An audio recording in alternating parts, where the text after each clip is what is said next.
ma'am खुमजरी impact news की Manung Hutna Kkay Thokchom ma'am तराम नौसरी हौजिक असि मणिपुर की यामना अखोई मथंग सही की बजेट अखोई बजेट सेशन सु फमली अदुपु मणिपुर की ओइना ताबदा दुम तोइना तानरबा हाइब तारे सैलरी की चांग नाइदबा अदु स्ट्राइक की अदु बन की ब्लॉकेट की मयाम अम लेबा मरक्सिदा हौजिक SSM सु RMSA की ओजा लिसिंग अहुम चामरी हुमफु की मराइबक्सी सेंगना यामना कुइना लाइक ताना मागी मथौदांग पांथोना मागी फंगुम थोपसिंग हक फंगदबा सिंग मतांगदा हौखिबा फेब्रुवारी मरीदगी हौजि फाउदा सिसवाक स्ट्राइक संखिंदुना मणिपुरी तोंगान बा डिस्ट्रिक्ट हेडक्वार्टर सिंग जेडीओ ऑफिस सिंग दा मखोइना स्ट्राइक तौदना हौजि सियाम कना चथरी मरक्सिदा हारिबा SSM सो RMC की ओजा सिंग असिना थेंगनरिबा अवाबा सिंग असि तसेना गवर्नमेंट असिना ताबिरगद्रा ताबिरुइद्रा मखोइ मराइबा कई उइदोरी तसेंगना तोलो फंगदबा सैलरी फंगदबा ओजा ओइना कयाम कुइना लेन हिगदै खाइबा मतांग खरना बुते इम्पैक्ट न्यूज़ की स्टूडियो लैंगसिनदना फंबिरी पसे आई हेक थनन फंबिरी पसे ओजा खोगेंद्र खोमद्राम एडिटर संगाई एक्सप्रेस नि ओजा खोगेंद्र बो हामुंगदा तराम नोक्सरी लोइन गेसिंग माइ लैंगसिनबिरिबा ओजा Rakesh Meihoubam director human rights law network ओजा राकेश पुसु मसि मनहुना तराम नोक्सबो लोइना गेसिंगी मथाइद लैंगसिनबिरिबा join SSA RMSA teachers association Manipur की जॉइंट सेक्रेटरी ओबिरिबा माइसनाम लांगम बुसु तराम नोक्सरी गे सोंपु तराम नोक्सरी लोइना हामगी पॉइंट से ओजालानगम तगी ताजगे मदि वाई कम करिगिदमत करमाइना गसु हुजिक फेस तोरिबा प्रॉब्लम से करिगिदमत असु निमित तरागनि पानी सुरबा महिरोइ सिंग लाइक ताक्तबा अदुका तोंगा ड्यूटी सिंग लौदबा सिगी मरोइबा एजेंडा स्ट्राइक सि करिदो ओइदिनो अदु मतंग अहामदक थंबियो RMC अमदि SSA की वजा सिंग सि कोइगी तोंगान बा सही सिंग दा हाइबदि 2011 12 14 अमदि 16 दा लौखिबो वजा सिंग हाइबो वजा सिंग सि अखोइ 2011 दगी हेक चंगकपदगी अदुगम चही अमता तोलोप से सांग नाइना फंगक्तरी अगर फंगक्तरग अदुगा करिगुमा तोलोप से पिथोक तारगा सु खगी था मंगा तरु तोलोप फंगद्रग था अनि हुम हेक पिथोक अदि था तारा सुरे था तरि मंगा तरु हेक पिथोक सुमाइना इंस्टॉलमेंट बेसिस दा खोइ सही तरि निपान से खांग दम लाइक सफर तौरगा कोई छात्र खुनागी दमक्ता खल्लगांदा खोइसे अदुम सुमाइना मरक मरक का तकनाबगी करिगुम्बा मचा डिमांड की केनो लैरगा सुमाइ लाकपने अदुबु हुजिक्ति अखोइसे 2011 दगी चंगपो 2019 योक्सले अदो हुजिपोक्ता सिगी गवर्नमेंट की साइड दगी अखोइसे तोलोप सांग नाइ हन्नबगी नत्रगा अखोइगी बेसिक राइट हाइतरे अखोइगी रेगुलर एम्प्लॉई अमा ओइगी बेसिक राइट सिंग पीनबगी मोंगसि उरक्तबदगी अखोइना हौकिबा जनवरी तांग 25 सिदा एजुकेशन कोई काय खुब नजर मणिपुर की चीफ मिनिस्टर द कोई मेमोरेंडम अमा पिसंजे हारिबा मेमोरेंडम सिदा कोइना सुमाइना हारिबा तांग अनि फावगी फेब्रुवारी तांग अनि फावगी मनुंगदा अखोइगी करिगुम्बा अखोइना तांजरिबा डिमांड हाइबा डिक्लेरेशन ऑफ मली सैलरी फॉर SSA ना रमसा लाइक अदर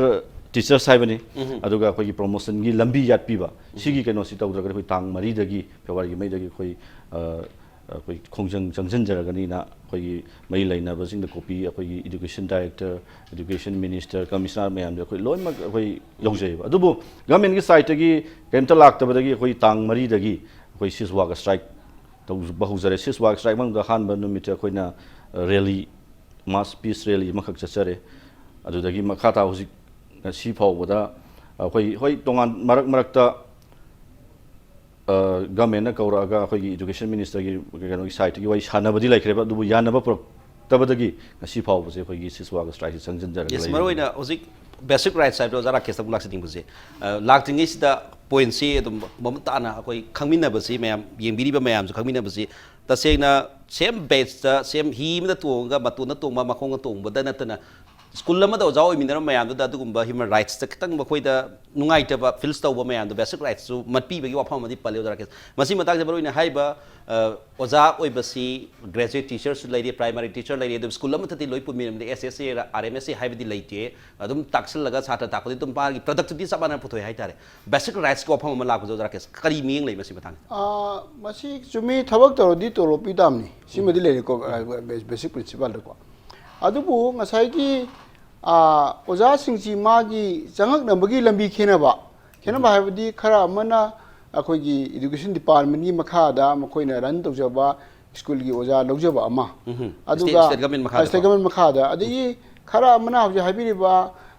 SSA अदे रमसा भारत सरकार की तुंगान बा कनोनी थौरांगनी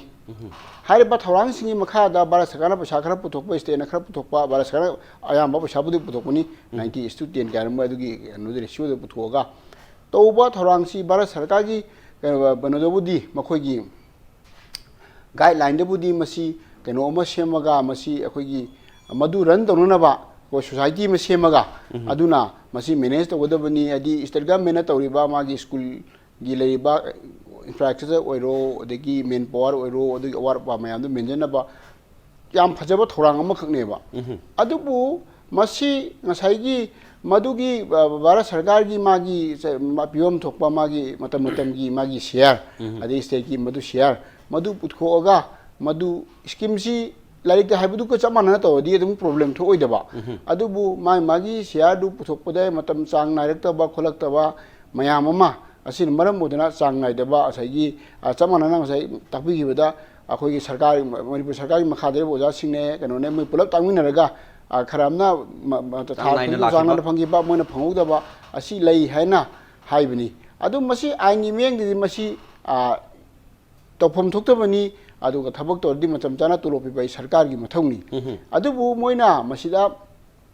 हाइदुरिसी अखोई मखोगी इनेबिलिटी सुम खुदोंग चादबा सी मयाम लई हैना हारपसु याय अदुबु मसी अखोई हौइसु स्ट्राइक तौरी खोली हैना ताकबिरे अर मसिदा करिगुंबा ngang sana basi yaraktra badi ultimate resort oina di masi akhoi wail sangda sapatai adu bo wail sangda matam mura mura chalu haina advice tawning de adu masi yari kai di akhoi wari sanar ka through dialogue masi kari no kamai to resort bu ya gu du yeng bitai adu kari ngumada basi yaraktra di akhoi gi right to assert tawna ba akhoi right to establish tawna ba adu ga akhoi right to enforce tawna ba akhoi court ki mateng lo ba basi tangai phodo bo bu ye yes constitution matuina akhoi gi democracy sat pale balina mana magi rights to best rights to laktragadi madu local haibam su lebin madu gi idea adugi ke rom da insan badi natabida adum lei badi room di leitabdi nati habne oja khogendra da laksaning masi maroina hojiki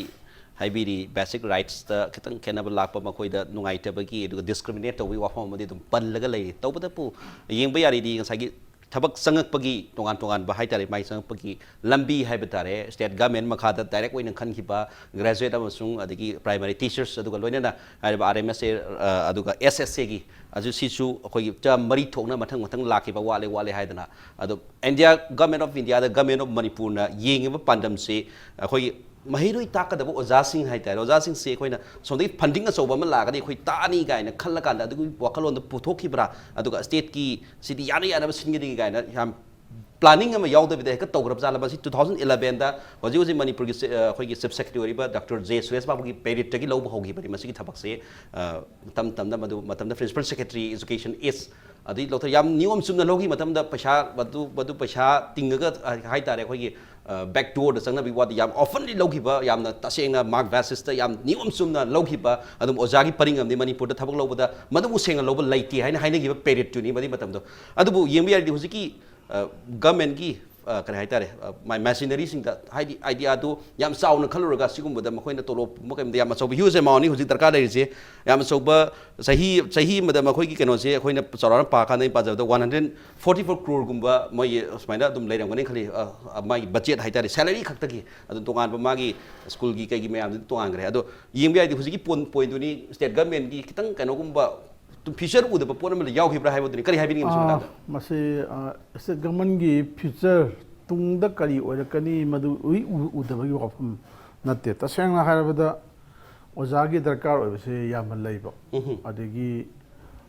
darkar oibadu leibadu yenga kanda aidi adegi india government gi scheme zu lakpa state ki su darkar oibida india government gi scheme jiga masi project siga sasanna sanara boidi project siju ramsa oigera adegi ssa oigera oja mayam je lawna bane ada state government amuk lawrasu tongan lawrasu adum samane oja ma ade na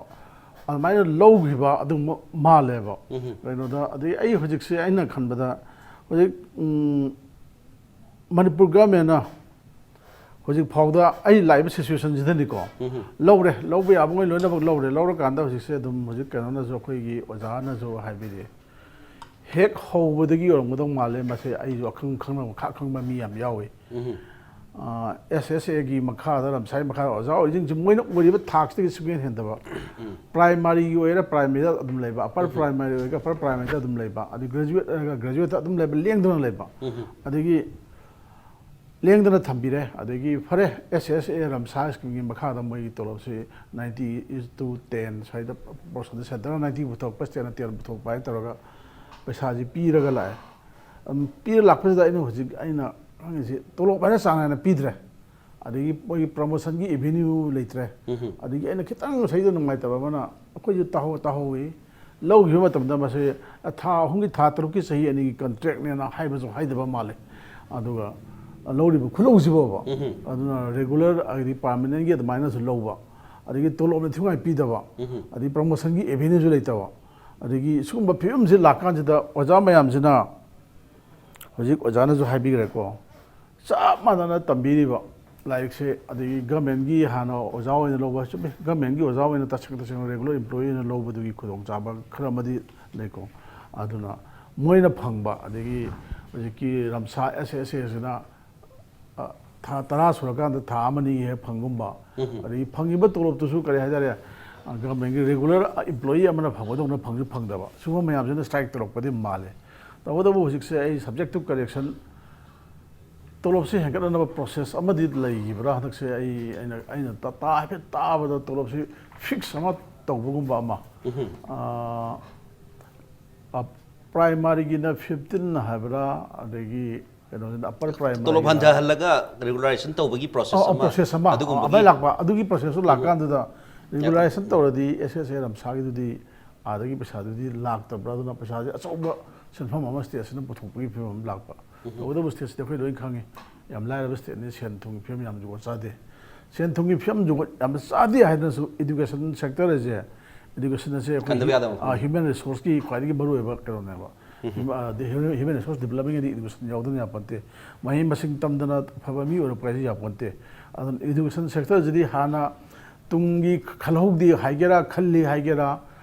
ꯃꯁꯤ ꯊꯥꯗꯣꯛꯄ ꯁꯨꯡꯌꯥ ꯌꯥꯗ꯭ꯔꯕ ꯑꯗꯒꯤ ꯊꯕꯛꯅꯦꯕ ꯑꯗꯨꯅ ꯁꯤꯒꯤ ꯃꯇꯥꯡꯁꯤꯗꯗꯤ ꯑꯩꯅ ꯍꯥꯏꯖꯕꯗꯤ ꯒꯚꯔꯟꯃꯦꯟꯠꯅ ꯇꯨꯡꯒꯤ ꯈꯜꯍꯧꯒꯦ ꯈꯜꯍꯧꯔꯣꯏ ꯇꯣꯛꯎ ꯑꯗꯒꯤ ꯃꯍꯩ ꯇꯝꯕꯤꯕ ꯃꯍꯩꯔꯣꯏꯁꯤꯡ ꯃꯍꯩ ꯇꯝꯕꯤꯕꯒꯤ ꯊꯕꯛꯁꯤꯗꯗꯤ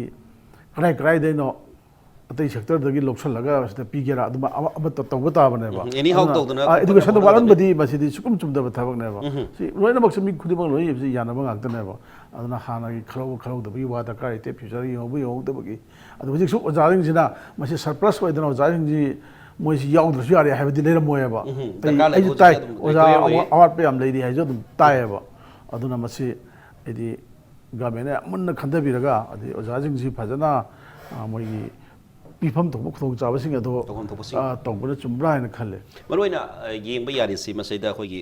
ꯒꯃꯦꯟꯒꯤꯁꯨ ꯑꯗꯨꯝ ꯑꯩꯈꯣꯏ ꯄꯥꯎꯈꯨꯝ ꯄꯤꯕꯤꯅꯕ ꯍꯥꯏꯇꯥꯔꯦ ꯒꯃꯦꯟ ꯑꯦꯖꯨꯀꯦꯁꯟ ꯗꯤꯄꯥꯔꯠꯃꯦꯟꯠ ꯋꯤꯠ ꯑꯗꯨꯒ ꯒꯃꯦꯟ ꯁꯥꯏꯠꯇꯒꯤꯁꯨ ꯑꯁꯤꯒꯨꯝꯕ ꯍꯥꯏꯔꯤꯕ ꯃꯌꯥꯝꯅ ꯄꯥꯝꯃꯤꯕ ꯗꯤꯃꯥꯟꯁꯤꯡ ꯑꯗꯨꯒ ꯇꯥꯜꯂꯤꯕ ꯗꯤꯃꯥꯟꯁꯤꯡꯁꯤꯒꯤ ꯄꯥꯎꯈꯨꯝꯁꯤꯡ ꯈꯔꯇ ꯑꯣꯏꯔꯁꯨ ꯃꯦꯡꯀꯞ ꯇꯧꯅꯅꯕꯒꯤ ꯑꯩꯈꯣꯏ ꯑꯗꯨꯝ ꯏꯟꯚꯥꯏꯠ ꯇꯧꯖꯕꯅꯤ ꯑꯗꯨꯕꯨ ꯑꯗꯨꯒꯤ ꯈꯨꯗꯣꯡꯆꯥꯕꯗꯨ ꯉꯁꯤꯒꯤ ꯑꯩꯈꯣꯏꯒꯤ ꯇꯦꯕꯜꯁꯤꯗꯗꯤ ꯐꯪꯗ꯭ꯔꯦ ꯃꯗꯨ ꯃꯌꯥꯝꯅ ꯊꯣꯏꯗꯣꯛꯅ ꯀꯔꯤ ꯍꯥꯏꯇꯥꯔꯦ ꯑꯩꯈꯣꯏꯒꯤ ꯃꯗꯨ ꯂꯥꯏꯕꯛ ꯊꯤꯕꯅꯤ ꯍꯥꯏꯕ ꯇꯥꯔꯦ ꯑꯗꯨ ꯃꯇꯥꯡꯁꯤꯗ ꯑꯣꯖꯥ ꯈꯣꯒꯦꯟꯒꯤ ꯀ꯭ꯌꯨꯗꯒꯤ ꯂꯥꯛꯆꯅꯤꯡꯕꯁꯤ ꯍꯧꯖꯤꯛꯀꯤ ꯄꯣꯏꯟ ꯑꯃ ꯉꯁꯥꯏ ꯃꯃꯥꯡ ꯆꯍꯤ ꯑꯣꯒꯁ ꯅꯕꯦꯝꯕꯔ ꯑꯣꯛꯇꯣꯕꯔ ꯅꯕꯦꯝꯕꯔ ꯁ꯭ꯋꯥꯏꯗ ꯄꯟꯖꯥꯕ ꯗꯤꯁꯇ꯭ꯔꯤꯛꯀꯤ ꯄꯟꯖꯥꯕ ꯁ꯭ꯇꯦꯠꯀꯤ ꯑꯣꯏꯅ 8,867 RMSA SSAꯒꯤ ꯃꯣꯏ ꯗꯤꯃꯥꯟ ꯌꯥꯝ ꯀꯟꯅ ꯑꯆꯧꯕ ꯈꯣꯡꯆꯠ ꯔꯦꯂꯤ ꯁꯣꯛꯄ ꯃꯌꯥꯝ ꯌꯥꯎꯔꯀꯥꯟꯗꯗꯤ ꯔꯤꯒꯨꯂꯔꯥꯏꯖ ꯇꯧꯕꯒꯤ ꯋꯥꯐꯝ ꯑꯃ ꯑꯩ ꯊꯦꯡꯅꯖꯈ꯭ꯔꯦ ꯃꯗꯨ ꯑꯩꯈꯣꯏ ꯃꯅꯤꯄꯨꯔ ꯌꯦꯡꯅꯔꯒ ꯃꯅꯤꯄꯨꯔ 3,460 ꯑꯣꯖꯥ ꯂꯩꯔꯤꯁꯦ ꯑꯗꯨꯒ ꯄꯟꯖꯥꯕꯀꯨꯝꯕꯗꯤ ꯗꯕꯜ ꯇꯥꯏꯝ ꯇ꯭ꯔꯤꯄꯜ ꯇꯥꯏꯝꯁꯅꯤ ꯂꯥꯛꯏꯁꯦ ꯑꯗꯨ ꯃꯈꯣꯏꯒꯤꯅ ꯄꯣꯂꯤꯁꯤꯁꯤ ꯀꯔꯝꯍꯥꯏꯅ ꯇꯥꯈꯤꯕꯅꯣ ꯔꯤꯒꯨꯂꯔꯥꯏꯖ ꯇꯧꯈ꯭ꯔꯤꯁꯦ ꯀꯔꯝꯍꯥꯏꯅ ꯇꯧꯏꯗꯣ ꯑꯗꯣ ꯃꯅꯤꯄꯨꯔꯒꯤ ꯁꯨꯃꯥꯏꯅ ꯃꯣꯏꯗꯤ ꯍꯥꯟꯅ ꯔꯤꯒꯨꯂꯔꯥꯏꯖ ꯇꯧꯗꯦ ꯍꯥꯏꯕꯒꯤ ꯄꯣꯠ ꯑꯃꯗꯤ ꯂꯩꯒꯅꯤ ꯑꯗꯣ ꯃꯅꯤꯄꯨꯔꯒꯤ ꯂꯧꯕꯒꯤ ꯁꯤꯁꯇꯦꯝꯗꯣ ꯈꯔ ꯈꯦꯠꯅꯈꯤꯕ꯭ꯔꯥ ꯑꯗꯨꯒ ꯔꯤꯒꯨꯂꯔ ꯑꯦꯝꯄ꯭ꯂꯣꯌꯤꯅꯦꯅ ꯂꯧꯔꯀꯥꯟꯗ ꯔꯤꯒꯨꯂꯔꯒꯤ ꯐꯦꯁꯤꯂꯤꯇꯤꯁ ꯄꯤꯕ ꯉꯝꯗ꯭ꯔꯤꯁꯦ ꯀꯔꯤ ꯈꯦꯠꯅꯕ ꯂꯩ ꯀꯔꯤ ꯂꯩꯕꯩꯅꯣ ꯑꯣꯜ ꯏꯟꯗꯤꯌꯥꯒꯤ ꯅꯠꯇ꯭ꯔꯒ ꯑꯇꯣꯞꯄ ꯁ꯭ꯇꯦꯠꯁꯀ ꯌꯦꯡꯅꯕꯗ ꯃꯅꯤꯄꯨꯔ ꯀꯔꯤ ꯂꯩ ꯃꯁꯤꯗ ꯑꯩ ꯁꯤ ꯃꯇꯥꯡꯗ ꯑꯩ ꯑꯃꯇꯪ ꯍꯥꯏꯖꯒꯦ ꯑꯩꯈꯣꯏꯒꯤ RMSA SSA ꯑꯍꯥꯟꯕ ꯂꯥꯛꯄ ꯃꯇꯝꯁꯤꯗ ꯁꯝ ꯁ꯭ꯇꯦꯠ ꯈꯔꯗꯗꯤ ꯑꯣꯟꯂꯤ ꯄꯤꯌꯣꯔꯂꯤ ꯀꯟꯇ꯭ꯔꯦꯛ ꯕꯦꯁꯤꯁꯇ ꯂꯧꯋꯦ ꯕꯠ ꯃꯅꯤꯄꯨꯔ ꯌꯥꯎꯅ ꯁ꯭ꯇꯦꯠ ꯈꯔꯗꯅ ꯔꯤꯒꯨꯂꯔ ꯕꯦꯁꯤꯁꯇ ꯂꯧꯋꯦꯕ ꯃꯥꯒꯤ ꯁ꯭ꯇꯦꯠꯀꯤ ꯅꯣꯔꯝꯁꯇ ꯁ꯭ꯇꯦꯠꯅ ꯄꯥꯝꯕꯒꯤ ꯃꯇꯨꯡ ꯏꯟꯅ ꯗꯔꯀꯥꯔ ꯂꯩꯕꯒꯤ ꯃꯇꯨꯡ ꯏꯟꯅ ꯑꯗꯨꯗ ꯑꯩꯈꯣꯏ RMSA SSA ꯂꯧꯈꯤꯕꯁꯤꯁꯨ ꯔꯤꯒꯨꯂꯔ ꯕꯦꯁꯤꯁꯇ ꯄꯤꯌꯣꯔꯂꯤ ꯔꯤꯒꯨꯂꯔ ꯕꯦꯁꯤꯁꯇꯅ ꯑꯦꯄꯔꯇꯤꯁ ꯂꯧꯔꯒ ꯑꯗꯨꯒ ꯑꯩꯈꯣꯏꯒꯤ ꯑꯦꯄꯣꯏꯟꯃꯦꯟ ꯑꯣꯔꯗꯔꯗꯁꯨ ꯑꯩꯈꯣꯏꯗ ꯄꯤꯔꯤꯕ ꯇꯣꯂꯣꯞꯁꯦ ꯉꯁꯥꯏꯒꯤ ꯍꯦꯟꯒꯠꯇꯕꯗꯨꯅ ꯃꯣꯏꯒꯤ contract when logi bo za sing du gi wari ne ba akhoi da pi ba pay scale sina chapmana ba scale graduate scale amagi khoi ramsa gi da haijaraga akhoi gi payment to the 9300 to 34900 plus AGB 4300 per month with DA and other allowances emission under rules with effect from the date of joining their duties and the minor piraga by the order in the name of governor the khoi gi matam gi principal secretary education is na governor gi name to appointment order se pi gi pi bra regular oina pi gi bane ba aduna regular oina log gi baduna akhoi su matam du da atop job toromba center gi job toromba mapalam da toromba loina na ke koi kendra vidyalaya da nabodia da yum da lait ba phang da ba adu dai di primary da su sem khan ba sing se akhoi na sine he na phaba thaba ni adai di regular su woi ba thaba adai di si he na ju phara ba du da di sida sanghau ge na mayam ama akhoi gi master and B.Ed loira ba oja mayam ama changak pane ba adu bu sanga matung da di samane akhoi changak pane ahan ba ni na tolo phang da ba matam da akhoi gi technical gi weba problem lairang bani ahan manina adu na sum lairam bani adu bu sum pagalak pai ba mi ba 7 8 years sura zuki hana gi hong da style je sum laksal lakpa habadi tolop ki keno sida adaga hujiki tolop tharak gi matang do handarak ye na haibagi jo ai kitang seng doksa ge ba hujiki contract si contract oina lori ba za sing si akhoi di Manipur government na thara ji di hana de gi contract ki kano do ne ba paisa do dum but state na hapsal laga dum akhoi gi regular graduate teacher amagi regular primary teacher amagi regular upper primary facilities adu gi du da dum PDP bane ba aduga akhoi gi da hujiki paisa handare ha ga su state government na khara he na hak ko da bai wani aduga thoi na problem di laite ba aduga lai ba problem sina sang nai na pirak ta ba si tolop ki dia koi dum hengat pa mayam na hengat state government gi employee man tolop hengat pa matam magi yearly increment koi de loi mak pi ri ba aduga regular oina pi da basine ba yes kenari base aduga kena ba mana huziki promotion gi avenue line laita ba ai akhoi huzik promotion huzik pi o haiba nate ba lambi ma di lebam tho idana haiba di ai khoina sahi 10 sure e ta 30 sure khoi kadai da sang da ge haiba do adugi line lambi ju di yat pi u haiba ne ba khoi hai jai and manak sida ngasai gi huziki points ama oja ko gen ngasai bita sai gi tongan ba angle da hai tare huziki primary teacher as government gi adu graduate teachers adu SSM so RFC gi matang samul da salary akhoi gi Punjab ki style ama lai gi base Punjab su is Punjab ki goi buthok sabai wafam ni moi su oja se ma yami Manipur ga yeng ro yam use kano ne ba the problem si government na masi tolop ki kano se lakh matam dang sai mai 50% atra something puthok da base puthop ngam da bagi adu magi kano se sai ko di ge sum taraga lai basi kari fil to bi bi ge sin da adi atop state ka yeng na changdam da ba kramai ku ge sini adu ne ado masidi tawum ni thok ta bane haibadi state ki adum budget ta dum hafor ga hap akhoi waza lising ahum around ahum changwa mo hajar 2060 lising ahum ki changwa ji sahi ma si hap ka dabni already dum lai rabani laibam thokpani masi kari gi damakta department na sum ngai ra laibi no yes masi kari gi damakta ngai ra laibi no masi di tangai phadana akhoi si tha mari manga putha hore adu orga ju pi da badi yatra bane pi da ba yatra bane government amagi employee ama warabni na khoi gi salary kari sagani wari di karmai na survive yata bosya akhoi na demand tawrak thringai adum magi haibadi sumaina khoi government gi budget phami sombaji da dum ha foraga state government gi central government gi pesa lakh ta badum ngai dun adum ha foraga dum pithokpa center da gi lakh pa dun moi account da dum sangi ba sugum gi technique dum sinna ba yai haibani da policy mai makha ponna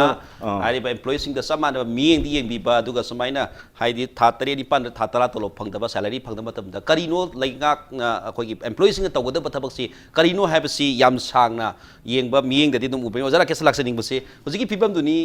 yam sangna moina warak ba support torok ba sahi 35 lakh ba he hobudi gi maina regular salary phang da ba hai tare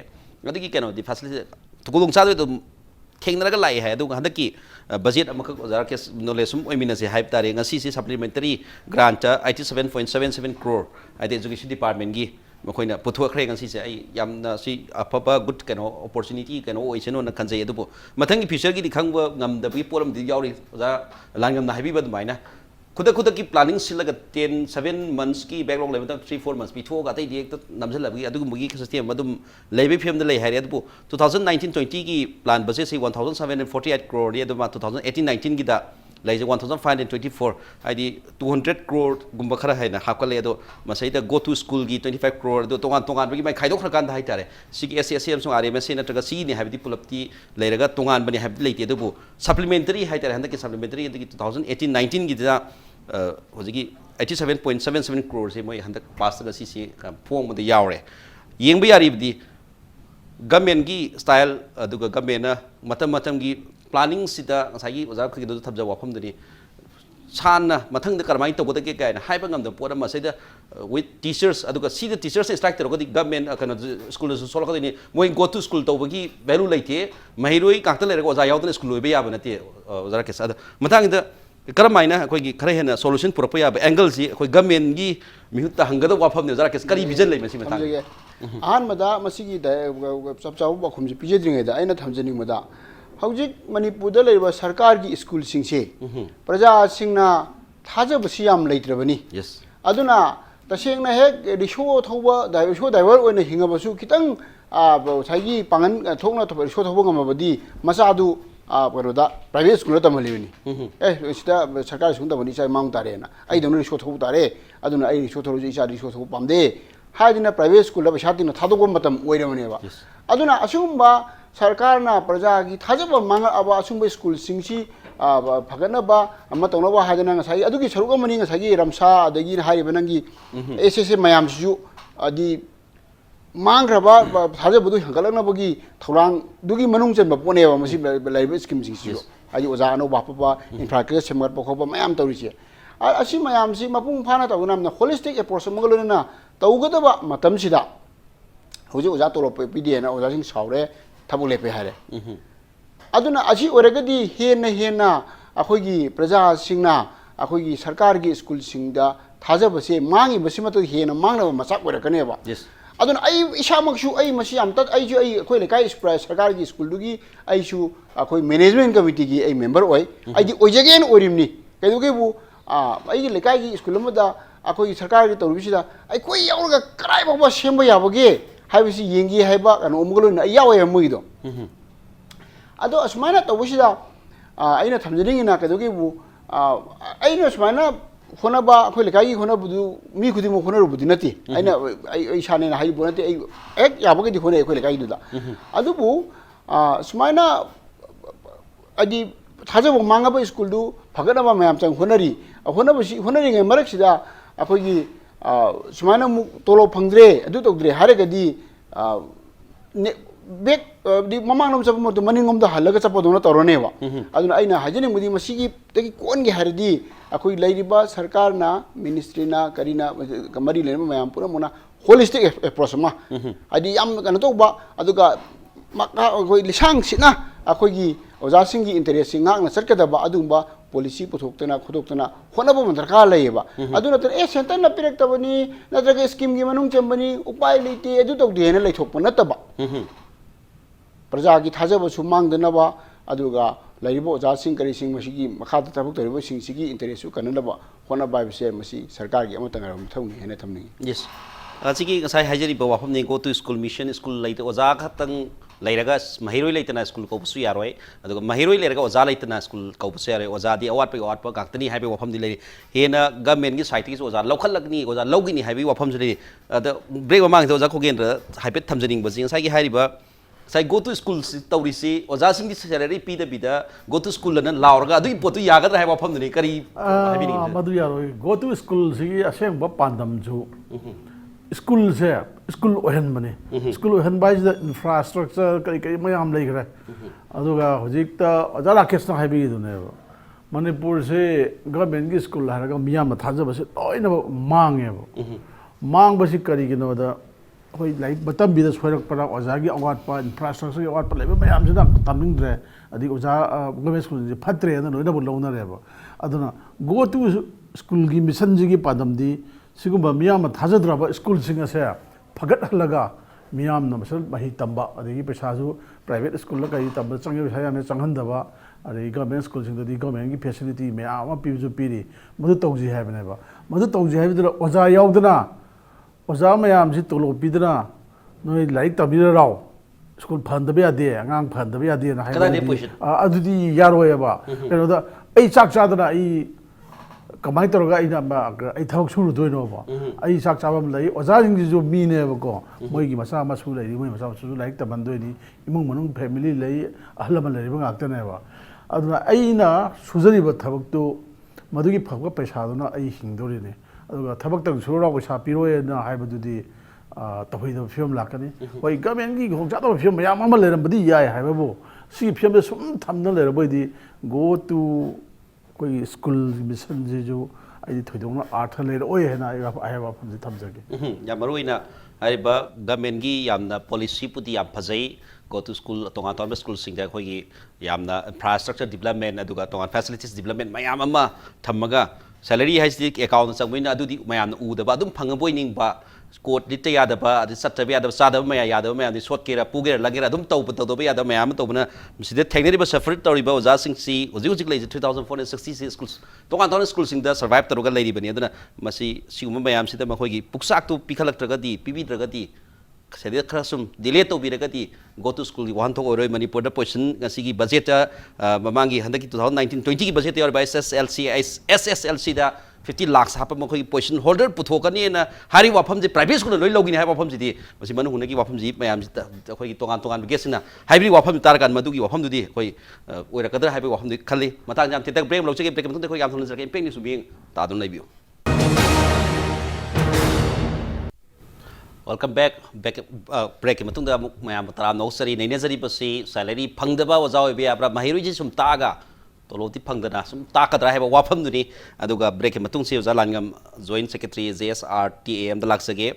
मरोइना होजकी budget की वाफम दुमने खोई ऐना साइपेट पंजरे ngasi supplementary grants 3300 lakh SSA की 56.47 lakh RMSA की अदुम यावरगा हंदकी बुदी अदुम सिना सिना केनो तोबीरे हाइता गवर्नमेंट अदुम येंबे यारि स्ट्राइक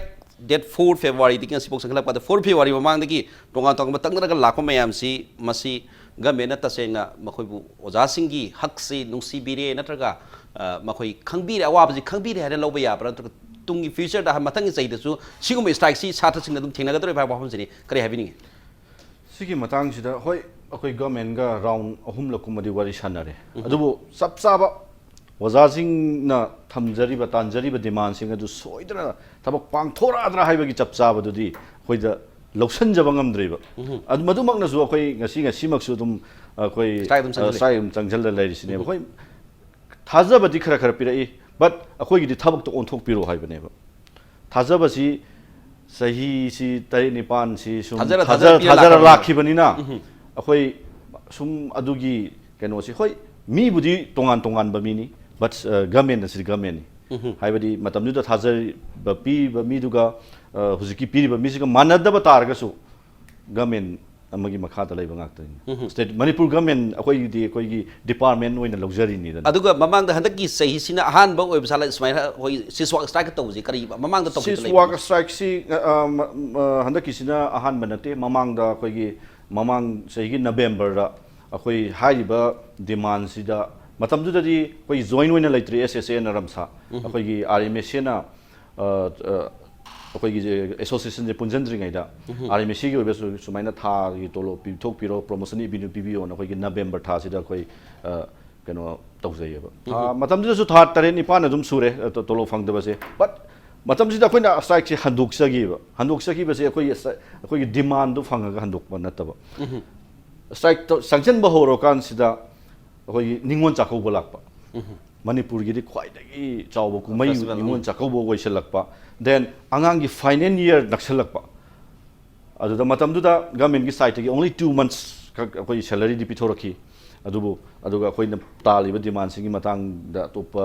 यानाबदी केमता लगिते अदुबो अखोइ वजाजिंग खनजर मतुंगदा अखोइ वजा ओइबनिना हुजिकी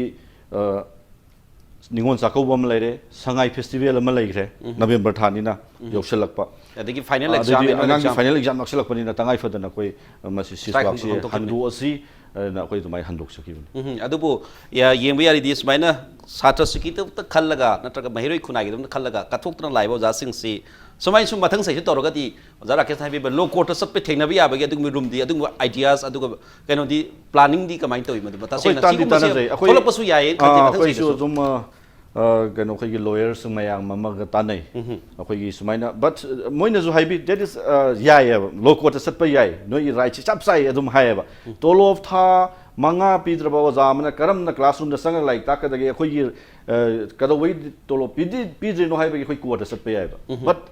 akhoi tamu su yaw yam na kano to court sakragadi maduna hena matam lawgidra akhoi right si phang matam da haibadi court ji mayam na zu hena khangna se delay sum chatkhibase akhoi case khudakta paikhat piraktabagi case mayam ama leidana adumaina adu ju khana adubu akhoi ai low court sab hoda akhoi sumaina strike to posina hena tuna phangani habigi mayam ju award oiba haibadi ramsa SSA gi waja sing na suffer tawrise kaya yam na suffer taw khoina low court chatkhiba matam di tumin na chakragani ba kanamta na ju khangoi aduga moji tolo fangi na ju dum lagi doini adu akhoi awaba si akhoi khatang waraga tokadoini hujikti Manipur gi Praja mayam na su SSA masagi waza mayam se sai tha tare ni pan tarap tolo phang du sigi phibam ji mukti war male se masi khangbiram khangbiram ani khangagadi mayam gi section ga dai su akoi da support with sympathetically government with people Manipur miyam amadi government so sympathetically akoi nuksi biu akoi for people akoi Manipur praja ni miyam ni akoi against na akoi court kalaga fight to bai wafam du akoi idea adu di tawning de lai di lai khangdi khangi but tawning de haibani da aduna mayam khangaga satra khuna yi oja khuna gi khallaga adai lairiba CSO khangde adai student organization khangde mayam na su moi gi jiti genuine oiba right genuine oiba demand ni du khanbiraga dai government na su khanbiraga yaragadi mating pang biu sini sympathetically ye bi habni ojara kes sagi haibi gi bofam na ojala langam gi wafam sita low court laira ka su khoi sympathetically to ba ba haibam lai low court sat pa mayam si sai da case na tra ka kari ma khoi gi case khoi gi si baina hek salu ba matam da madu inmiti khoi gi madu khoi against ni kaina khan bagi wafam ma he lai ba sala wada aidi kana gum na madu petition na tra ka num tor ka demand ma low court ke tu ai ni matu ni he gi matam da sigi sana bi si nungai te bai tare hek madu against sector da ma khoi si adu akhoi gi against la bani makhoi gi demand sing sangtu ga masu case tawnar pagi makhoi gi proof putorong ma puthonra matam sangan sami pora makhai bi masai da low court ki ese kana learning ra moino ja karamaina tawe masi sumaina sum tawnar abra government versus RMS teachers and sumaina hek lag matam da government gi versus saibam nei bani na madu against hek la point ubsala thaja bagi sang ji kamai tawna adu mapudina te aujik no da akhoi gi high court ta lariba kano case 90% di sarkar gi mathak thawa case ngakani nana individual ni khanabagi moi tawwa ki association khanabagi tawduna adu khitang khakne ba ayamba major chang to di sarkar gi mathak ta state of Manipur si mathak ta state of union of India mathak thawa case na ayambani asi hai na su akhoi gi hajik jara habi gi ba matam yam chang ba wa ba ma taw mayam habi gre adu bu case khudi makta matam chang ba budinati magi laiba phibam dugi matugina chumi asai case matam changba case su lei adubu asungba tolo pithok to bagi khutok to case khudi makta adum matam changna leirabra haibok tu bukti nati magi fekana circumstance tonga tonga budu makha poli aduda aina sida tobaka ai concern amana ka doge bu asumaina akoi seas work strike to mutamda ngasai gi larik tami ba angang singdugdi makhoina tamhogdaba sarukto amuk ana la aroi moigi di amang ba di matambugi halakpa ya amang bo hore oja singi di tha ani strike tore ahum tore yanare hana tolo pire eba maru phau gine ba angang laik tamhogdaba di amuk ana tamuroi ba aduga madu akhoi no gano da pung mapandagi ahum class toromani hauji pung manga toroni adudi hairo eba mang hadam eba dum aduna masigi chhatra singi interest su yengbiraga balance haitare adu khwaidagi chumbadi sarkar gi majai policy gi thoksil thorom tor authority singi makha poli adu makhoina chumasi laiba problem si genuine problem si muna khanabam thoi adu karigumba masi khanaduna torogadi ekoi adum kaidungni ekoi tolopi di thabak togre lore haibese masi gi mota kari atopa masai last resort ajib gi ba court ki oro amu oro masi option si open to thamba darkar le hai nai thamni zala react to ni ma le kari habi ni masi batang da barmina ꯍꯣꯏ ꯆꯨꯝꯃꯦ ꯑꯩꯈꯣꯏꯒꯤ ꯇꯥꯃꯣꯅ ꯍꯥꯏꯈꯤꯕꯗꯣ ꯑꯉꯥꯡꯁꯤꯡꯗꯗꯤ ꯃꯥꯡꯒꯅꯤ ꯑꯩꯈꯣꯏꯁꯤ ꯈꯪꯗꯕꯗꯤ ꯅꯠꯇꯦ ꯑꯣꯖꯥꯁꯤꯡꯁꯤꯅ ꯁꯝꯅ ꯍꯥꯏꯔꯀꯥꯟꯗ ꯑꯩꯈꯣꯏꯒꯤ ꯒꯚꯔꯟꯃꯦꯟꯠ ꯁ꯭ꯀꯨꯜꯁꯤꯡꯁꯤꯗ ꯃꯃꯥ ꯄꯦꯔꯦꯟꯁꯤꯡꯁꯤꯅ ꯊꯥꯖꯕꯁꯤ ꯃꯇꯝ ꯑꯃꯗ ꯌꯥꯝ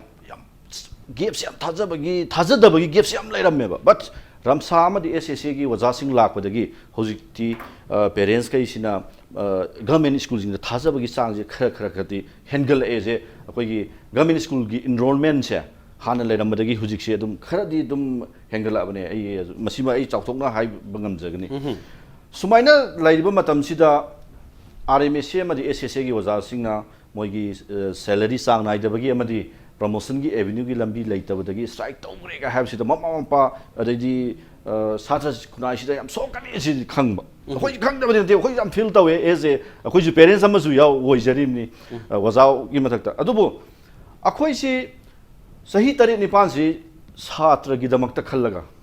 ꯑꯗꯩꯗꯤ ꯄꯦꯔꯦꯟꯁꯀꯤ ꯒꯚꯔꯟꯃꯦꯟꯠ ꯁ꯭ꯀꯨꯜꯒꯤꯗꯃꯛꯇ ꯈꯜꯂꯒ ꯑꯩꯈꯣꯏꯁꯤ ꯁꯨꯃꯥꯏꯅ ꯁꯨꯝ ꯂꯥꯛꯆꯔꯕꯅꯦꯕ ꯑꯗꯨꯕꯨ ꯁꯤꯒꯤ ꯃꯇꯥꯡꯁꯤꯗ ꯑꯩꯈꯣꯏꯒꯤ ꯑꯣꯏꯕ ꯁꯣꯂꯨꯁꯟꯁꯤ ꯁꯨꯝ ꯄꯨꯔꯛꯀꯗ꯭ꯔꯥ ꯈꯜꯂꯒ ꯁꯨꯝ ꯄꯨꯔꯛꯇ ꯂꯥꯛꯇꯕꯗꯤ ꯑꯩꯈꯣꯏꯁꯤ ꯇꯉꯥꯏ ꯐꯗꯅ ꯑꯩꯈꯣꯏꯅ ꯁꯤꯁꯋꯥꯛꯁꯤ ꯂꯧꯖꯕꯅꯦ ꯕꯠ ꯑꯩꯈꯣꯏꯕꯨ ꯑꯗꯨꯕꯨ ꯇꯥꯃꯣꯅ ꯍꯥꯏꯕꯤꯈꯤꯕ ꯇꯧꯔꯣꯏ ꯍꯧꯖꯤꯛꯀꯤ ꯑꯃ ꯇꯧꯔꯣꯏ ꯍꯥꯏꯈꯤꯕꯒꯤ ꯃꯇꯥꯡꯗꯨꯗ ꯑꯩꯈꯣꯏꯒꯤ ꯍꯧꯖꯤꯛ ꯋꯥꯈꯜꯂꯣꯟꯗ ꯀꯔꯤꯒꯨꯝꯕ ꯑꯩꯈꯣꯏꯒꯤ ꯗꯤꯃꯥꯟꯁꯤꯕꯨ ꯌꯥꯅꯕ ꯄꯣꯔꯛꯑꯒꯗꯤ ꯑꯩꯈꯣꯏꯅ ꯅꯣꯡꯃꯗ ꯁꯝꯅ ꯍꯥꯏꯔꯒꯅ ꯀ꯭ꯂꯥꯁ ꯑꯃ ꯆꯪꯕ ꯃꯇꯝꯗ ꯑꯩꯈꯣꯏ ꯑꯦꯅꯤ ꯑꯣꯖꯥ ꯂꯥꯛꯇꯕꯗ ꯅꯠꯇ꯭ꯔꯒꯁꯨ ꯑꯦꯛꯁꯇ꯭ꯔꯥ ꯀ꯭ꯂꯥꯁꯀꯨꯝꯕ ꯑꯩꯈꯣꯏ ꯑꯣꯖꯥꯁꯤꯡꯅ ꯂꯧꯖꯩꯒ ꯍꯥꯏꯕꯒꯤ ꯑꯩꯈꯣꯏ ꯃꯅꯨꯡꯗ ꯈꯟꯅꯕ ꯁꯤꯕꯨꯛꯇ ꯑꯩꯈꯣꯏ ꯈꯟꯅꯔꯒ ꯂꯩꯔꯤꯕꯅꯦꯕ ꯍꯥꯏꯕꯗꯤ ꯑꯩꯈꯣꯏꯅ ꯃꯥꯡꯈꯤꯕ ꯃꯇꯝꯗꯣ ꯑꯩꯈꯣꯏ ꯀꯨꯞꯈꯠꯂꯒ ꯑꯉꯥꯡ ꯑꯩꯈꯣꯏ ꯁꯝꯅ ꯍꯥꯏꯔꯒꯅ ꯑꯣꯖꯥ ꯍꯥꯏꯕꯁꯤꯗꯤ ꯀ꯭ꯂꯥꯁꯔꯨꯝꯗ ꯂꯩꯒꯗꯕꯅꯤ ꯁ꯭ꯇ꯭ꯔꯥꯏꯛ ꯇꯧꯔꯒ ꯂꯩꯒꯗꯕ ꯅꯠꯇꯦꯕ ꯑꯗꯨꯕꯨ ꯇꯉꯥꯏ ꯐꯗꯅ ꯑꯩꯈꯣꯏꯒꯤ वासलक्प तोलोप फंगदबगी वारक्पा अदगी प्रमोशन की एवेन्यू लेसलक्तबा सिगी मयामसे तंगाई फदना तौरगसु अखोइन फंगक्पा मतमदुददी तामोइना बुदी होय मोय क्लास सोइद लौरोय हाइबो तामो अदो अखोइना हुजि RMSA की अमदि रमसागी ओजाजिंगना अखोइना हे खनजैसे मदुमदि अखोइ एटलीस्ट अखोइना ngamba चांगदा खर फुकछि अखोइ मांगी बजिंग अखोइ छात्रगी खलगा से हाइबगी खनजब जुम लैजरे यस मणिपुर यूनिवर्सिटी की वाथोक था नि हुम तौ था हुम तौगिबा यामना वाइबा मणिपुर की स्ट्राइक तौदना बन ब्लॉकेट अदि नेट भोक थिंगदना तौबा मतमदा अनौबा एडमिनिस्ट्रेटर अम लापदगी यूनिवर्सिटी ओजासिंग अदुगा मागी स्टाफ सिंग तखायरगा संडे नत्रगा एक्स्ट्रा क्लास लौखलगा तौबा दमाइना अदुमै फैसिलिटीज जो को महिरोसिंग थादगनी हाइबदुगी वाफमदुनी सेस डेडिकेटेड विथ डेडिकेशन अमा यावना थबक तौने स्ट्राइक तौनिंगदि नते हाइबदुनी मदांग ओजा खोगेंदा अमु आई लाक्सनिंगे मदुदी डिमांडी तुम तौबा मसी अदुम डेमोक्रेसी की सदबिनी अदुम तोंगाना अदुम मणिपुर की ओइना अदुम तौ डिमांड ओजा खत नते अतोबा तोपा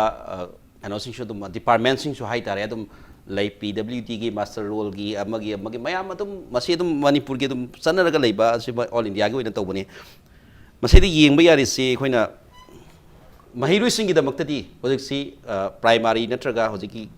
10 स्टैंडर्ड बिलो स्टैंडर्ड लेबो महिरोसिंग की दमक्तदी ओजासिंग स्ट्राइक तौग्रे हाइदना मखोई की ओइबा मरोलम त थोकपदि लैत्रि दे मसैदा CSO सिंग एज वेल अखोई महिरोई की दमक्ता लैरिबा स्टेज बॉडी सिंग एमसु देसाम MSF मयाम लैबिरि मयाम सिना सिगुम्बगी एंगल सिदा नॉट ओनली अखोइना मराल सिबदु ओजासिंग सिबना थबा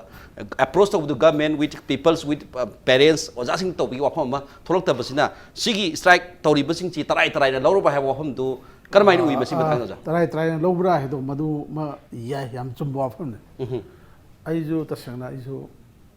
खबर अमा एडिट तौ लैबसिदा खोइ पाउ खोइ स्टाफ न इरा कांदा आई अदुम थेंनै तसंगना आइना थेंगाजबदि गसि दिनि हुमनि ममांगदा आइजु पोरमपात थबा चकांदा यामरम गोसलि ओजा नुपिसिंगना फमगा अपना फमगा लेरमेबा अदो आइना थबके चलुरगा हलकपा भाव अदुम फमगा लेरमे अदा सम मदर येंबदा कइनो याम नुंगाइतबको अदि आई सामक्सो आई मरि बता अमसु नपि मचा अमसु यावरिबने अदो मोजु फंगदे हाय अदो ओजि ओजा राकेश न जो हाय अदि जलांगम न जो हायबिबो ओजासिंग सिजु छात्रगी खंदबदि सु नतेबो अदो फना हायदनसु हाय सखाव हांगलगा सुम था 3-4 था 10 तुलो पिदना सुम ताउ हायबसे मसे यामना वांगमदनेबा तौबदबो ओजा हायब सिनफमजि कितंगदि खेनबा अमतै सनबो खेनबदि लै PWD की मास्टर रोल अदुगा खेनबा खरदि लैदि लै हायबो मदु लै हायदना सुम करि हायदरे पियम फंग थोबसिंगे सुम फंगक्त्रबा ꯑꯗꯨꯗꯤ ꯑꯗꯨꯝ ꯈꯔꯗꯤ ꯈꯣꯡꯖꯪ ꯆꯪꯁꯤꯜꯂꯛꯀꯅꯤ ꯃꯁꯤꯗ ꯃꯤꯌꯥꯝꯅ ꯈꯪꯗꯕꯒꯤ ꯃꯑꯣꯡ ꯑꯃꯁꯤ ꯇꯧꯕ꯭ꯔꯥ ꯍꯥꯏꯕꯁꯤ ꯑꯩꯈꯣꯏ ꯑꯣꯖꯥꯁꯤꯡꯁꯤꯅ ꯕꯟ ꯕ꯭ꯂꯣꯀꯦꯠ ꯀꯥꯏꯅ ꯇꯧꯔꯛꯄꯒꯗꯤ ꯀꯌꯥ ꯇꯧꯗꯧꯕꯗꯤ ꯃꯥꯟꯗꯦ ꯑꯗꯨꯒꯨꯝꯕ ꯈꯣꯡꯖꯪ ꯈꯣꯡꯖꯪꯗꯨꯗꯤ ꯑꯗ ꯑꯩꯈꯣꯏ ꯃꯅꯤꯄꯨꯔꯁꯦ ꯃꯁꯤ ꯑꯩ ꯑꯣꯖꯥꯁꯤꯡꯒꯤ ꯍꯟꯗꯛꯀꯤ ꯈꯛꯇꯒꯤ ꯋꯥ ꯅꯠꯇꯦ ꯍꯧꯖꯤꯛ ꯂꯩꯔꯤꯕ ꯒꯣꯔꯃꯦꯟꯒꯤ ꯋꯥ ꯅꯠꯇꯦ ꯃꯃꯥꯡꯒꯤ ꯂꯩꯔꯤꯕ ꯀꯪꯒ꯭ꯔꯦꯁ BJP ꯑꯗꯨꯒꯤ ꯋꯥꯁꯨ ꯅꯠꯇꯦꯕ ꯑꯀꯟꯕ ꯈꯣꯡꯖꯪ ꯆꯪꯁꯤꯟꯗ꯭ꯔꯗꯤ ꯃꯤꯒꯤ ꯗꯤꯃꯥꯟꯁꯤꯡꯁꯤ ꯇꯥꯕꯤꯗꯕ꯭ꯔꯥ ꯈꯪꯕꯤꯗꯕ꯭ꯔꯥ ꯑꯃ ꯇꯧꯕ ꯑꯃꯗꯤ ꯍꯦꯛ ꯇꯧꯋꯦꯕ ꯑꯗꯨ ꯃꯁꯤꯒꯤ ꯅꯦꯆꯔꯁꯤꯗꯤ ꯌꯥꯝꯅ ꯆꯨꯝꯗꯦ ꯍꯧꯖꯤꯛ ꯑꯩ ꯍꯧꯖꯤꯛ ꯉꯁꯥꯏ ꯑꯣꯖꯥꯅꯁꯨ ꯍꯥꯏꯕꯤꯈ꯭ꯔꯦ ꯃꯃꯥꯡ ꯆꯪꯁꯤꯟꯕ ꯈꯣꯡꯖꯪꯗ ꯊꯥ 7-9 ꯇꯣꯂꯣꯞ ꯄꯤꯗ꯭ꯔꯒ ꯊꯥ 2 ꯄꯤꯔꯒ ꯂꯣꯏꯁꯤꯟꯈꯤꯑꯕ ꯀꯔꯤꯒꯨꯝꯕ ꯑꯦꯅꯤ ꯃꯤꯟꯁ ꯑꯃꯗꯤ ꯒꯚꯔꯟꯃꯦꯟꯁꯨ ꯊꯤꯔꯛꯀꯅꯦꯕ ꯊꯤꯔꯛꯄꯗꯁꯨ ꯌꯥꯝꯅ ꯍꯧꯖꯤꯛ ꯌꯥꯝ ꯃꯥꯡꯍꯜꯂꯦ ꯃꯇꯝ ꯁꯥꯡꯅ ꯑꯣꯖꯥꯁꯤꯡꯁꯤꯅ ꯍꯣꯏ ꯌꯥꯝ ꯁꯥꯡꯕ ꯅꯠꯇꯦ ꯁꯥꯇ꯭ꯔꯁꯤꯡꯁꯤ ꯂꯥꯏꯔꯤꯛ ꯇꯝꯕꯤꯔꯛꯇ꯭ꯔꯦ ꯑꯗꯒꯤ ꯍꯧꯖꯤꯛꯁꯦ ꯑꯦꯛꯖꯥꯝ ꯇꯥꯏꯝ ꯃꯇꯝꯅꯤ ꯑꯌꯥꯝꯕꯅ ꯑꯗꯒꯤ ꯂꯣꯏꯅꯈ꯭ꯔꯦ ꯑꯦꯛꯖꯥꯝꯁꯨ ꯑꯌꯥꯝꯕꯅ ꯂꯣꯏꯅꯈ꯭ꯔꯕꯅꯤ ꯑꯗꯣ ꯑꯗꯨꯗ ꯇꯝꯕꯤꯔꯛꯇꯕꯁꯤ ꯐꯤꯕꯝꯁꯤ ꯀꯅꯥꯅ ꯊꯣꯛꯍꯜꯂꯤꯅꯣ ꯍꯥꯏꯗꯨ ꯃꯗꯨꯕꯨꯗꯤ ꯊꯤꯗꯣꯛꯄ ꯑꯃ ꯆꯨꯝꯃꯦꯕ ꯊꯣꯛꯍꯜꯂꯤꯁꯤ ꯑꯣꯖꯥꯅ ꯍꯦꯛꯇ ꯑꯩꯈꯣꯏ ꯂꯥꯏꯔꯤꯛ ꯇꯝꯅꯤꯡꯗ꯭ꯔꯦ ꯍꯦꯛꯀꯥꯡꯒ ꯇꯣꯂꯣꯞ ꯄꯤꯗ꯭ꯔꯗꯤ ꯇꯝꯕꯒꯨꯝꯕꯁꯤ ꯀꯥꯏꯅ ꯊꯣꯛꯍꯦꯛꯇ ꯍꯥꯏꯕꯗꯨꯗꯤ ꯅꯠꯇꯦꯕ ꯈꯥꯡꯕ ꯉꯝꯃꯛꯇ꯭ꯔꯒ ꯇꯧꯔꯛꯄꯅꯦꯕ ꯈꯥꯡꯕ ꯉꯝꯗꯕ ꯐꯤꯕꯝ ꯂꯥꯛꯍꯜꯂꯤꯁꯤ ꯀꯅꯥꯅꯅꯣ ꯍꯥꯏꯗꯨꯗꯤ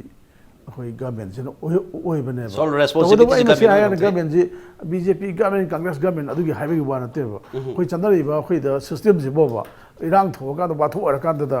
ꯋꯥꯁꯤ ꯇꯥꯕꯒꯤ ꯃꯑꯣꯡ ꯑꯃ ꯂꯩ ꯑꯗꯨ ꯃꯁꯤꯗꯤ ꯆꯨꯝꯗꯦ ꯑꯗꯨꯅ ꯑꯣꯖꯥꯁꯨ ꯃꯤꯅꯤ ꯍꯥꯏꯕꯁꯤꯃꯇꯪꯗꯤ ꯀꯥꯎꯕꯤꯗꯕ ꯑꯗꯒꯤ ꯂꯣꯏꯅꯃꯛ ꯃꯤ ꯉꯥꯛꯇꯅꯤ ꯒꯚꯔꯟꯃꯦꯟ ꯏꯝꯄ꯭ꯂꯣꯌꯤ ꯈꯨꯗꯤꯡꯃꯛ ꯂꯣꯏꯅꯃꯛ ꯑꯗꯒꯤ ꯃꯦꯆꯤꯟ ꯅꯠꯇꯦ ꯑꯗꯨꯅ ꯃꯦꯆꯤꯟꯗꯧꯅ ꯁꯤꯖꯤꯟꯅꯕꯗꯤ ꯆꯨꯝꯗꯦ ꯇꯧꯕꯇꯕꯨ ꯒꯚꯔꯟꯃꯦꯟꯒꯤ ꯌꯥꯝ ꯈꯨꯗꯣꯡꯆꯥꯗꯕ ꯂꯩꯕ ꯐꯤꯕꯝꯁꯤꯁꯨ ꯑꯗꯨꯝ ꯑꯣꯖꯥꯁꯤꯡꯅ ꯈꯪꯕꯤꯔꯒ ꯃꯁꯤꯗ ꯈꯔ ꯌꯦꯡꯊꯣꯛ ꯌꯦꯡꯁꯤꯟ ꯇꯧꯅꯕ ꯈꯤꯇꯪ ꯑꯩꯈꯣꯏ ꯀꯩꯅꯣꯝꯃ ꯃꯍꯩꯔꯣꯏꯒꯤꯁꯨ ꯈꯟꯕꯤꯌꯨ ꯏꯁꯥꯒꯤꯁꯨ ꯈꯟꯕꯤꯌꯨ ꯍꯥꯏꯕꯅꯤ ꯑꯣꯖꯥ ꯔꯥꯀꯦꯁ ꯂꯥꯛꯆꯒꯦ ꯄꯣꯏꯟꯠꯁꯤ ꯉꯁꯥꯏꯒꯤ ꯍꯥꯏꯕꯤꯔꯦ ꯀꯩꯅꯣꯒꯤ ꯗꯤꯗꯤꯀꯦꯁꯟ ꯇꯧꯔ ꯑꯣꯖꯥꯒꯤ ꯀꯩꯅꯣꯁꯨ ꯌꯥꯝ ꯂꯩꯌꯦꯅ ꯍꯥꯏꯕꯤꯔꯦ ꯑꯗꯣ ꯍꯧꯖꯤꯛꯁꯤ ꯃꯅꯤꯄꯨꯔ ꯒꯚꯔꯟꯃꯦꯟꯒꯤ SCRT ꯃꯅꯤꯄꯨꯔ ꯕꯣꯔꯗꯀꯤ ꯑꯣꯏꯅ ꯂꯥꯏꯔꯤꯛ ꯐꯪꯗꯕꯒꯤ ꯄꯣꯖꯤꯁꯟ ꯑꯃ ꯀꯩꯅꯣꯝꯃ ꯌꯥꯝ ꯇꯥꯕꯤꯔꯝꯒꯅꯤ ꯃꯃꯥꯡꯗꯁꯨ ꯑꯩꯈꯣꯏ ꯃꯁꯤꯗ ꯑꯅꯤꯔꯛ ꯑꯍꯨꯝꯂꯛ ꯅꯦꯅꯖꯈ꯭ꯔꯦ ꯂꯥꯏꯔꯤꯛ ꯐꯪꯗꯗꯅ ꯍꯧꯖꯤꯛꯁꯤ ꯑꯦꯝꯁꯨꯅ ꯉꯔꯥꯡꯁꯤ ꯌꯦꯔꯨꯝ ꯃꯄꯨꯝꯕ ꯑꯃꯁꯨꯡ ꯀꯩꯅꯣꯒꯤ ꯂꯥꯟ ꯇꯧꯔꯅꯤ ꯍꯥꯏꯗꯅ ꯑꯩꯈꯣꯏꯒꯤ ꯈꯥꯃꯦꯟꯁꯤꯡ ꯂꯥꯟ ꯇꯧꯔꯅꯤ ꯍꯥꯏꯗꯅ ꯃꯣꯏ ꯍꯥꯏꯈ꯭ꯔꯦ 10 days ꯃꯅꯨꯡꯗ ꯍꯥꯏ ꯃꯁꯤ ꯑꯗꯨꯝ ꯒꯚꯔꯟꯃꯦꯟꯒꯤ ꯑꯗꯨꯝ ꯑꯍꯣꯕ ꯑꯗꯨꯝ ꯂꯥꯏꯔꯤꯛ ꯐꯪꯗꯕꯗꯒꯤ ꯍꯧꯔꯒ ꯇꯣꯂꯣꯞ ꯄꯤꯕꯗꯒꯤ ꯍꯧꯔꯒ ꯑꯗꯨꯝ ꯃꯁꯤ ꯈꯔ ꯑꯗꯨꯝ ꯂꯩꯕꯗꯤ ꯃꯥꯜꯂꯤ ꯃꯁꯤ ꯒꯚꯔꯟꯃꯦꯟ ꯑꯃꯒꯤ ꯆꯠꯅꯕꯤ ꯑꯣꯏꯔ ꯃꯥꯅꯦ ꯑꯩꯈꯣꯏꯅ ꯈꯪꯉꯛꯄꯗꯒꯤꯁꯨ ꯑꯗꯨꯃꯥꯏꯅ ꯑꯗꯨꯝ ꯇꯧꯔꯛꯏ ꯁ꯭ꯇ꯭ꯔꯥꯏꯛ ꯑꯗꯨꯝ ꯇꯧꯔ ꯂꯩ ꯑꯗꯨ ꯌꯦꯡꯕ ꯌꯥꯔꯤꯗꯤ ꯍꯧꯖꯤꯛꯀꯤ ꯍꯥꯏꯔꯤꯕ ꯄꯣꯏꯟꯠꯁꯤꯗ ꯂꯥꯏꯔꯤꯛ ꯐꯪꯗꯕꯒꯤ ꯃꯇꯥꯡꯁꯤꯗ ꯈꯨꯗꯣꯡꯆꯥꯕ ꯂꯧꯕ ꯅꯠꯇꯕ ꯑꯣꯖꯥꯁꯤꯡꯁꯨ ꯂꯥꯏꯔꯤꯛ ꯐꯪꯗꯕꯒꯤ ꯇꯥꯍꯧꯗꯕ ꯃꯇꯦꯛ ꯑꯃ ꯂꯥꯏꯔꯤꯛ ꯐꯪꯗ ꯂꯥꯏꯔꯤꯛꯇꯨ ꯃꯈꯨꯝꯗꯨꯗ ꯇꯥꯛꯄ ꯌꯥꯕ ꯅꯠꯇ꯭ꯔꯤ ꯃꯁꯤ ꯃꯇꯥꯡꯁꯤꯗ ꯑꯣꯖꯥ ꯔꯥꯀꯦꯁ ꯊꯝꯖꯅꯤꯡꯉꯤꯁꯦ ꯑꯗꯣ ꯁꯤꯗ ꯍꯧꯖꯤꯛꯀꯤ ꯑꯣꯚꯔꯑꯣꯜ ꯔꯦꯁꯄꯣꯟꯁꯤꯕꯤꯂꯤ ꯂꯧꯕ ꯌꯥꯔꯤꯕ ꯑꯣꯖꯥꯁꯨ ꯑꯗꯩ ꯀ꯭ꯂꯥꯁ 9-10ꯒꯤ ꯕꯤꯂꯣ 7-8ꯀꯤ ꯃꯍꯩꯔꯣꯏꯁꯤꯡꯁꯤ ꯏꯟꯁꯤꯟꯕ ꯑꯃ ꯌꯥꯎꯗ꯭ꯔꯗꯤ ꯃꯈꯣꯏ ꯑꯩ ꯂꯥꯏꯔꯤꯛ ꯇꯥꯛꯄꯤꯗ꯭ꯔꯦ ꯍꯥꯏꯗꯅ ꯂꯥꯎꯕꯁꯤ ꯃꯅꯤꯄꯨꯔꯤ ꯑꯣꯖꯥ ꯔꯥꯀꯦꯁ ꯀꯌꯥ ꯇꯧꯔꯝꯗꯧ ꯃꯥꯟꯗꯦ ꯏꯟꯁꯤꯟꯕ ꯍꯥꯏꯕꯗꯤ ꯄꯨꯊꯣꯛꯄꯤꯕ ꯑꯃ ꯅꯈꯣꯏ ꯂꯥꯏꯔꯤꯛ ꯇꯝꯍꯟꯗꯦ ꯁ꯭ꯇ꯭ꯔꯥꯏꯛ ꯇꯧꯁꯤ ꯍꯥꯏꯕꯒꯤ ꯄꯣꯠ ꯂꯥꯛꯇ꯭ꯔꯒꯗꯤ ꯁꯤꯒꯤ ꯑꯦꯡꯒꯜ ꯑꯅꯤꯁꯤꯗ ꯌꯦꯡꯀꯥꯟꯗ ꯍꯥꯏꯔꯤꯕ ꯁ꯭ꯇꯨꯗꯦꯟꯁ ꯑꯣꯔꯒꯅꯥꯏꯖꯦꯁꯟꯁꯤꯡ ꯑꯗꯨ ꯑꯣꯖꯥꯒꯤ ꯇꯤꯝ ꯁ꯭ꯇꯨꯗꯦꯟꯁ ꯑꯣꯔꯒꯅꯥꯏꯖꯦꯁꯟ ꯇꯤꯝ ꯒꯚꯔꯟꯃꯦꯟꯒꯤ ꯇꯤꯝ ꯂꯣꯏ ꯁ꯭ꯀꯨꯜꯗ ꯂꯩꯔꯤꯕ ꯃꯍꯩꯔꯣꯏꯁꯤꯡꯒꯤ ꯇꯤꯝ ꯃꯔꯤꯁꯤ ꯌꯦꯡꯀꯥꯟꯁꯤꯗ ꯈ꯭ꯋꯥꯏꯗꯒꯤ ꯍꯦꯟꯅ ꯁꯣꯛꯇꯣꯏꯁꯤ ꯀꯃꯥꯏꯅ ꯇꯧꯕꯅꯣ ꯑꯗꯨꯒ ꯃꯁꯤꯒꯤ ꯁꯣꯜ ꯔꯦꯁꯄꯣꯟꯁꯤꯕꯤꯂꯤꯇꯤ ꯒꯚꯔꯟꯃꯦꯟꯒꯤ ꯑꯣꯏꯒꯅꯤꯗꯤ ꯍꯥꯏ ꯑꯗꯣ ꯔꯦꯁꯄꯣꯟꯁꯤꯕꯤꯂꯤꯇꯤ ꯑꯣꯏꯕ ꯅꯠꯇꯕꯤꯗ ꯍꯦꯟꯅ ꯇꯨꯡꯗꯨ ꯇꯧꯔꯛꯇꯅꯕꯒꯤ ꯃꯆꯥꯛꯁꯤ ꯚꯤꯖꯟ ꯀꯔꯤ ꯂꯩ ꯑꯣꯖꯥ ꯔꯥꯀꯦꯁ ꯃꯁꯤ ꯑꯩ ꯁꯨꯃꯥꯏꯅ ꯊꯝꯖꯒꯦ ꯑꯍꯥꯟꯕꯗ ꯑꯩꯈꯣꯏꯒꯤ ꯍꯧꯖꯤꯛ ꯑꯣꯖꯥꯁꯤꯡꯅ ꯃꯈꯣꯏꯒꯤ ꯊꯦꯡꯅꯔꯤꯕ ꯁꯃꯁ꯭ꯌꯥꯁꯤ ꯄꯨꯊꯣꯛꯇꯨꯅ ꯃꯣꯏ ꯁꯦꯖꯕꯥꯏ ꯁ꯭ꯇ꯭ꯔꯥꯏꯛ ꯇꯧꯔꯦ ꯑꯗꯨ ꯃꯁꯤ ꯇꯧꯕꯁꯤꯗ ꯑꯜꯇꯤꯃꯦꯠꯂꯤ ꯏꯃꯤꯗꯤꯌꯦꯠ ꯀꯩꯅꯣꯁꯤ ꯑꯋꯥꯕꯁꯤ ꯁꯥꯇ꯭ꯔꯁꯤꯡꯗ ꯐꯪꯉꯤ ꯑꯗꯨ ꯁꯤꯒꯤ ꯃꯇꯥꯡꯁꯤꯗ ꯑꯩꯈꯣꯏꯒꯤ ꯂꯩꯔꯤꯕ ꯃꯅꯤꯄꯨꯔꯒꯤ ꯇꯣꯉꯥꯟ ꯇꯣꯉꯥꯟꯕ ꯏꯟꯇꯦꯂꯤꯖꯦꯟꯁ ꯁꯥꯔꯀꯜꯗ ꯃꯤꯑꯣꯏꯁꯤꯡ ꯑꯗꯨꯒ ꯁꯤꯚꯤꯜ ꯁꯣꯁꯥꯏꯇꯤ ꯀꯥꯡꯕꯨꯁꯤꯡ ꯍꯥꯏꯗꯤ ꯁꯝꯅ ꯍꯥꯏꯔꯕ ꯃꯅꯤꯄꯨꯔꯒꯤ ꯂꯩꯔꯤꯕ ꯐꯤꯕꯝꯁꯤꯗ ꯑꯐ ꯐꯠꯇ ꯅꯩꯅꯗꯅ ꯈꯣꯠꯅꯗꯅ ꯁꯤ ꯇꯧꯕꯗꯨꯅ ꯁꯨꯃꯥꯏꯅ ꯇꯧꯕꯅꯤ ꯍꯥꯏꯕꯤꯔꯤꯕ ꯈꯣꯠꯄꯤꯔꯤꯕ ꯁꯪꯁꯊꯥꯟ ꯈꯨꯗꯤꯡꯃꯛꯅ ꯍꯧꯖꯤꯛ ꯂꯩꯔꯤꯕ ꯑꯣꯖꯥꯁꯤꯡꯒꯤ ꯂꯩꯔꯤꯕ ꯑꯋꯥꯕꯁꯦ ꯃꯁꯤ ꯑꯣꯖꯥꯁꯤꯡꯅ ꯇꯝꯕꯗ ꯁꯔꯀꯥꯔꯒꯤ ꯉꯁꯥꯏꯒꯤ ꯗꯥꯏꯇ ꯂꯩꯕ ꯏꯃꯨꯡ ꯑꯣꯏꯕꯤꯃꯩꯁꯤꯡꯗꯨꯅ ꯑꯁꯨꯛ ꯊꯤꯅ ꯋꯥꯕ ꯑꯣꯏꯔꯦ ꯍꯥꯏꯕꯁꯤ ꯃꯣꯏ ꯈꯪꯕꯤꯔꯝꯗꯕꯁꯨ ꯌꯥꯏꯑꯕ ꯑꯗꯨ ꯈꯪꯕꯤꯅꯕ ꯍꯥꯏꯔꯤꯕ ꯁꯤꯚꯤꯜ ꯁꯣꯁꯥꯏꯇꯤ ꯀꯥꯡꯕꯨꯁꯤꯡꯁꯤꯅ ꯃꯁꯤ ꯑꯣꯖꯥꯁꯤꯡꯒꯤ ꯑꯋꯥꯕꯁꯦ ꯃꯆꯥ ꯈꯥꯏꯅ ꯁꯔꯀꯥꯔꯗ ꯃꯗꯨ ꯇꯝꯕꯤꯕ ꯃꯊꯧ ꯍꯥꯏꯗꯤ ꯃꯇꯦꯡ ꯄꯥꯡꯗꯅ ꯍꯣꯠꯅꯕꯤꯕ ꯃꯊꯧ ꯇꯥꯏ ꯍꯥꯏꯅ ꯑꯩ ꯊꯝꯖꯅꯤꯡꯉꯤ ꯑꯦꯠ ꯗ ꯁꯦꯝ ꯇꯥꯏꯝ ꯁꯔꯀꯥꯔꯅꯁꯨ ꯍꯧꯖꯤꯛ ꯏꯂꯦꯛꯁꯟ ꯅꯛꯁꯜꯂꯛꯑꯕꯅꯤ ꯁꯨꯃꯥꯏꯅ ꯑꯣꯖꯥꯁꯤꯡꯕꯨ ꯑꯋꯥꯕ ꯄꯤꯗꯨꯅ ꯊꯝꯕ ꯑꯁꯦ ꯃꯁꯤ ꯂꯥꯛꯀꯗꯧꯔꯤꯕ ꯏꯂꯦꯛꯁꯟꯗ ꯃꯗꯨꯒꯤ ꯃꯃꯤ ꯇꯥꯔꯛꯀꯗꯣꯔꯤꯕꯅꯦꯕ ꯃꯗꯨ ꯑꯐꯕ ꯐꯣꯜꯗꯤ ꯑꯣꯏꯔꯣꯏꯗꯣꯔꯤꯕꯅꯤ ꯑꯗꯨꯅ ꯃꯗꯨꯒꯤ ꯑꯁꯄꯦꯛ ꯃꯌꯥꯝꯁꯤ ꯌꯦꯡꯉꯒ ꯄꯨꯝꯅꯃꯛꯀꯤ ꯐꯅꯅꯕ ꯁꯔꯀꯥꯔꯒꯤꯁꯨ ꯐꯅꯅꯕ ꯑꯣꯖꯥꯁꯤꯡꯒꯤꯁꯨ ꯐꯅꯅꯕ ꯑꯃꯠꯇ ꯉꯥꯏꯔꯕ ꯁꯣꯂꯨꯁꯟꯗꯤ ꯉꯁꯥꯏꯒꯤ ꯂꯩꯔꯤꯕ ꯄ꯭ꯔꯣꯕ꯭ꯂꯦꯝꯁꯤ ꯍꯣꯂꯤꯁꯇꯤꯛ ꯑꯦꯄ꯭ꯔꯣꯆ ꯑꯃꯒ ꯂꯣꯏꯅꯅ ꯌꯦꯡꯕ ꯃꯁꯤ ꯗꯔꯀꯥꯔ ꯂꯩ ꯍꯥꯏꯅ ꯑꯩ ꯊꯝꯖꯅꯤꯡꯉꯤ ꯑꯣꯖꯥ ꯔꯥꯀꯦꯁꯀꯤ ꯌꯥꯝꯅ ꯁꯤꯝꯄꯜ ꯑꯃ ꯔꯤꯀ꯭ꯋꯦꯁ ꯌꯥꯝ ꯇꯥꯖꯔꯦ ꯑꯩꯈꯣꯏꯒꯤ government gi site gi su dum yeng bi yaw bi ga dum si tamin na ga he na phaba khongthang do local mina se ni go to school mission and oja sing loi infrastructure loi mak overall develop to se ni loi salak pa si da ojala ngam kari masses adu ga government kari appeal sina sum strike sina ngasi budget effect ore har ga su tam kharati dum lab so be ai adu ga mathangi chahi mathangi budget su masi yawi na ta yaw de habdi la ka da madugi anoba strike amagi amu ready da laiga tori sala kari appeal to bi ni loi salap tang thamira moja akhoi akhoi su yauna isa se discrimination to bo yiwa fom ma ka he yawi akhoi je seng madi SSA na ram sa teachers hai roi dabni only graduate teacher hai ga dabni akhoi na su he hai bu su he yaw bre sum ama tonga na khaido tham gi bagi system ama lai bajina Manipur government akhoi je state government gi waza oina lobi rame ramsa amadi SSA da utilize tor sin bi rame ba hai ba waji maksu akhoi education department gi akhoi yam responsible officer amna mamang manung Hutna gi sum program ka su hai grabane ba adubo aduga kari gino samna ha kan tolop si sang nai hande state government gi oza ni di haire khoi se ram samadi SSA da utilize to bane di haiba tolop si sang nai handa ba adu akhoi na su kari gi sang nai da bano hai kan da moina tongan ba het amada khoi se tolop bi biram SSA gi head amaga di ramsagi head amada tolop pibiram ado akhoi gi site gi thamjaning badi hairiba head che khoina ramsa SSA na tolop fangali ba head che state ki education department gi head ta adu dagi tolop pibiro adu era gadi problem kam lay ba adu bo state ki samna hakan da mayam employee khuding ma ki state ki problem la ko financial crisis la ko matam da phang da badu da de khoi kasu khoi hai roi dana aduna adu gi chap manaba Mijing dom yang bigi har gadi husiki posi da thangjan biraba then state department ki interseniority list amal laidana sida su effect to holaba adu era gadi khoi gi problem se solve tawra bane aduna loisilak pasida aina kai khumna zaraba khoi gi Manipur gi CM honorable CM gi miyeng chingsin jaraga oja singna asuk warba matam masida akhoi gi laibak ki adai oja singgi amadi chhatra khunai gi damakta khanbiraga akhoi gi sugumba oja singgi tangai fadabasi soidana pangthok piu haina ai haijari loina na fulfill hen biu soidana su pangthok pirakani sena no strike invitation pibiraga no maroina SSA amasung RMC oja nati state ki government gi graduate teacher adu undergraduate teacher to graduate teacher ngatani makoi se RMC amasung SSA harbe scheme anis da utilize to bani haiba wapam ni maramada hariba oja omo we biki treat to biu as accounts SSA RMC haina to wi mohutta education department heta la kan maduda hena madugi thoroughly lakwa ya position da phangan birak madi facility punam phangan biu haibani mayang state government gi executive yam nungai te pibam to pesa lai matam dai khoi tolo piu haiba di wapam nati mayang awa matam da khoi tolo phangdabagi wapam dai khoi kemto khanjaroi to bu hari oja oi ne hari masjid khara khakta da salary namsal laga thamgi basin mati madu pendi haiba wapam dani yam thuna government as masi dai da initiative lobi ra kada tongan ba angle dagi kan hari ba mahiru khunai bu phagana ba pukhalagli ba oja sing se ming sangbi haiba wapam si thamiri ba oja Rakesh Meihoubam oja Khogendro Khomdram amadi ngasi joint secretary JSRTAM gi joint secretary Maisnam Langam tongan appeal to bi raga mayam da suba min mai pahan bidam da guest oma pumanu hungi mai thagat sei loina ngasi gi di manung ngi thram se matang se tenser mayam punam amukana roi bena khurumjari